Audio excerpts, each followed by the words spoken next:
निर्वाचन का।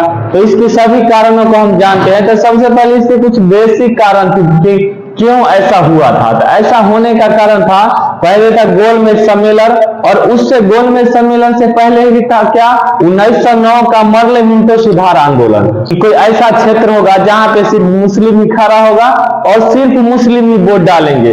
तो इस प्रकार से मुस्लिम के लिए पृथक निर्वाचन 1909 में ही दे दिया गया था। और वही भारत में एक बहुत बड़ी जनसंख्या थी, बहुल जनसंख्या, जो दलितों की जनसंख्या थी, जिसको लोग उस समय उसको अछूत कहता था, और छुआछूत के कारण उसको हिंदू मानता ही नहीं था, और हिंदू को विशेष वर्ग से वो अलग रखता था उसको। इसीलिए बाबा साहेब भीमराव अम्बेडकर उस अपना मांग को लेकर के बहुत ही ज्यादा फिर ये होने लगे कि हमको भी अलग से आरक्षण चाहिए इस अछूत के लिए। तो बाबा साहेब तीनों गोलमेज सम्मेलन में भाग लिए, 1930 में भी लिए, 31 में भी लिए और 32 में भी लिए। तो इस प्रकार से वो लगातार इसका दलितों के लिए अलग सांप्रदायिक निर्वाचन की मांग करते रहे। तो सांप्रदायिक निर्वाचन की मांग करते रहे, तो प्रथम गोलमेज सम्मेलन में भी मांग रखे, तो द्वितीय गोलमेज सम्मेलन में भी रखे मांग। तो द्वितीय गोलमेज सम्मेलन में महात्मा गांधी भी भाग लिए थे। कौन लिए थे भाग? तो महात्मा गांधी भी। प्रथम गोलमेज सम्मेलन में महात्मा गांधी भाग नहीं लिए थे, लेकिन दूसरा गोलमेज सम्मेलन में महात्मा गांधी भी भाग लिए। तो उसमें क्या हुआ कि वहां पे उस समय इंग्लैंड में जो प्रधानमंत्री थे मैकडोनाल्ड था, रैमजे मैकडोनाल्ड। तो रैमजे मैकडोनाल्ड ने क्या किया कि दलितों के लिए पृथक निर्वाचन के लिए वहां पे स्वीकार कर लिया गया। लेकिन महात्मा गांधी को इससे बहुत ही उनको बुरा लगा। क्यों? क्योंकि महात्मा गांधी नहीं चाहते थे कि देश का कुछ मतलब अंदर में विभाजितता की भावना हो, लोगों अलग अलगाव की भावना हो। लेकिन इसका पहले ही जो पृथक निर्वाचन 1909 में दिया गया था मुस्लिमों को, इसीलिए बाबा साहब डटे हुए थे कि नहीं, हमको चाहिए ही पृथक निर्वाचन। अगर देश में अलगाव की भावना होता है तो अलगाव की भावना तो मुस्लिम को भी मिलने से हो सकता है। तो आखिरकार ये दलितों को ही आरक्षण मिलने से क्यों महात्मा गांधी को ये खराब लग रहा है। तो वो डटे ही रहे, और उनसे अंततः वो रैमजे मैकडोनाल्ड से वो पास करवा ही लिए कि हमको दलितों के लिए पृथक निर्वाचन चाहिए। तो इसमें दलितों के पृथक निर्वाचन में क्या व्यवस्था थी कि जो भी क्षेत्र होगा आरक्षित क्षेत्र, वहां सिर्फ दलित ही खड़ा भी होंगे और सिर्फ दलित लोग ही वोट करेंगे, अन्य लोग वोट भी नहीं कर सकते, सिर्फ दलित लोग ही वोट करेंगे। तो इसीलिए ये महात्मा गांधी को बहुत खराब लग रहा था। तो वो इस आंदोलन इसको मांग को अस्वीकार कर रहे थे।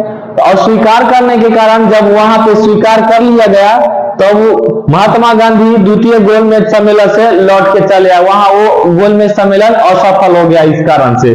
तो जब गोलमेज सम्मेलन भी असफल हो गया, तो वहां से इंग्लैंड से ही भारत की शासन व्यवस्था चल रही थी। तो इंग्लैंड से क्या किया गया फिर कि महात्मा गांधी को जेल में रखवा दिया गया वहां से। तो महात्मा गांधी जी मुंबई के यरवदा जेल में उनको रख दिया गया, तो वहीं जेल में ही थे।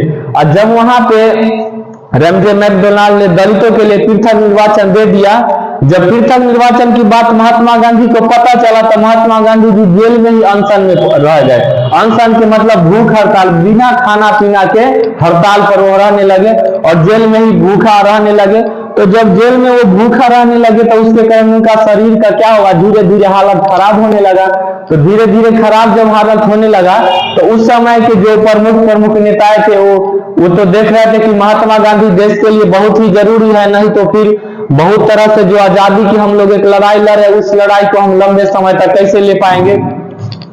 तो वो लोग को भी चिंताएं होने लगा, अन्य नेताओं को भी। तब अन्य नेता अब क्या करने लगे कि बाबा साहेब भीमराव अम्बेडकर को रिक्वेस्ट करने लगे, उनको समझाने लगे कि देखिए कि ऐसे आप पृथक निर्वाचन के लिए मांग कर रहे हैं, वहां से आपको मिल गया है, जिसके कारण महात्मा गांधी जी अनशन में पड़ गए। अगर उनका खुदा ना खास किसी वजह से देहांत हो जाता है, तो उनका क्या होगा, फिर इसका सारा जो है उनका देहांत का सारा तो आ जाएगा, आपके दलितों अछूतों पर उसका जिम्मेवारी आ जाएगा, तो इसका तो आप दोषी हो जाएंगे।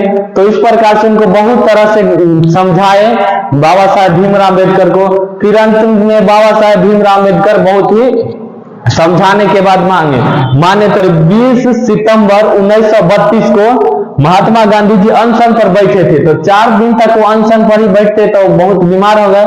तो अंत में जाकर के 24 सितंबर 1932 को ही जो मदन मोहन मालवीय थे, जो महात्मा गांधी के तरफ से जो इनसे रिक्वेस्ट कर रहे थे बाबा साहब से, तो मदन मोहन मालवीय और इधर बाबा साहेब भीमराव अम्बेडकर ये सभी जो भी प्रमुख इस समय थे वो सब गए मुंबई के यरवदा जेल में, और महात्मा गांधी और बाबा साहेब के बीच कुछ वार्तालाप हुई।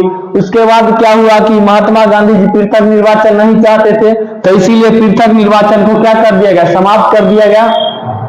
और वही उसी के जगह पे महात्मा गांधी ने क्या किया कि दलितों को आरक्षण ही बढ़ा दिए। पहले अंग्रेजों ने क्या किया था, कम उनको सीट दिया था कि कम सीट पर आप आरक्षित क्षेत्र से लड़ेंगे चुनाव, जहां पृथक निर्वाचन क्षेत्र रहेगा। लेकिन महात्मा गांधी जी ने क्या किया कि उस सीट को बढ़ा करके 148 कर दिए, जो बाद में 151 हो गया, लेकिन उस समय 148 कर दिए। तो इस प्रकार से अम्बेडकर साहब भी खुश कि चलिए हमको पृथक निर्वाचन नहीं मिला था, आरक्षित क्षेत्र ही देश मिल गया है, मतलब 148 आरक्षित क्षेत्र मिल गया।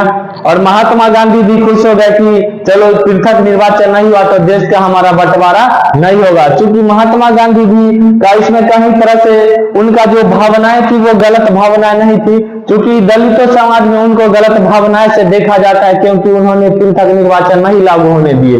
लेकिन उनका भावनाएं गलत नहीं थी। क्यों नहीं थी गलत? क्योंकि 1909 में जो देखिए बीजारोपण हुआ पृथक निर्वाचन का मुस्लिमों का, वही 1947 में जा हंगामा करने लगे कि मजबूरी में पाकिस्तान देश बनाना पड़ा मुस्लिम के आधार पर। उसी प्रकार से अगर दलितों को भी अलग से आरक्षण मिल जाता तो दलितों भी आगे चल करके क्या करते, अपना अलग मांग करने लगते देश का। तो इसीलिए उनका भावना नहीं था ऐसा कि देश हमारा टुकड़ा में हो, इसीलिए उनका अच्छा भावना राष्ट्रवाद की भावना होने के कारण महात्मा गांधी पृथक निर्वाचन को स्वीकार।